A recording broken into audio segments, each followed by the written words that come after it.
Hello, good morning, everyone, and welcome to our April Policy Insights recording. Very pleased to have here today Annette from GPS, VP for People and Culture. Annette, we're here today to talk about diversity because, as you know, we're very excited to launch our next sprint. Our sprints are small, short-term project that we focus on very attractive topics, and we decided to do diversity as next. But we're not here to talk about the sprint, Annette. We're here to talk about this fascinating new way of tackling a new culture in companies, which is diversity. What can you tell us about that? Yes, thank you for having me, Ricardo. So tackling diversity, I think is probably the biggest buzzword or buzz topic in most workplaces at the moment. The approach that we've taken as an organisation is to actually look at the basics, so the foundations of the conversations that need to be had internally. So it's actually looking at that piece of having difficult conversations, because it is a difficult conversation to have about how we recruit, how we retain and develop our people within GPS and other organisations. So we've actually taken it right back to basics, thinking about opening up those channels of one-way and two-way communication and allowing individuals to be open and honest about how they feel they see GPS as a great place to work when it comes to diversity and equality. So we focus heavily on the equity side. So how do we become an equitable culture within GPS? And what we found as an organisation is that actually a lot of it stems from school days. So actually going back to understanding what is being taught within schools and how people make decisions when moving forward and picking careers within organisations, but specifically within the payments and the fintech industry. Why is there a lack of diversity within those industries? And that also stems back to people, students picking STEM careers and how that actually then translates into the industries that we actually work in.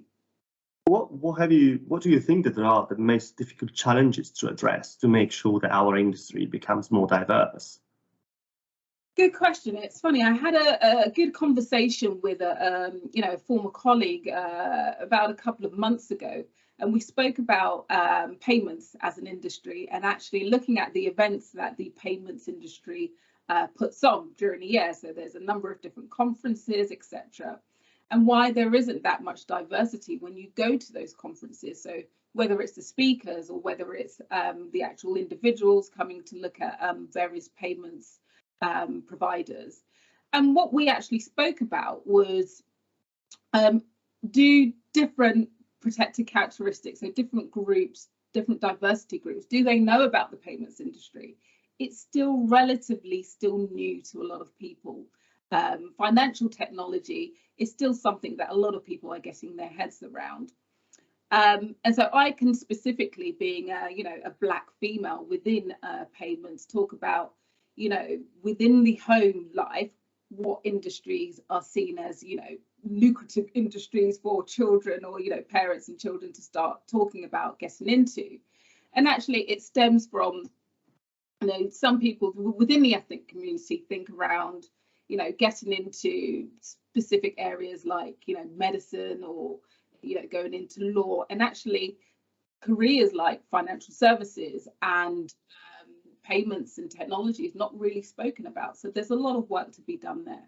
Which is bizarre, absolutely, because also like fintech is one of those most fantastic tools that allows inclusion to come up, and so like it should be. So do you think that's a problem because we are a very old legacy system in Europe that we do not perceive the diversity as an effective tool within our industry, within our geographical location, while maybe elsewhere in the world, because fintech allows inclusion to come up much more quickly, then people are more aware, and like that environment is more diverse because of the geographical location. I mean, let's look at what fintech can do for countries in Africa or developing countries.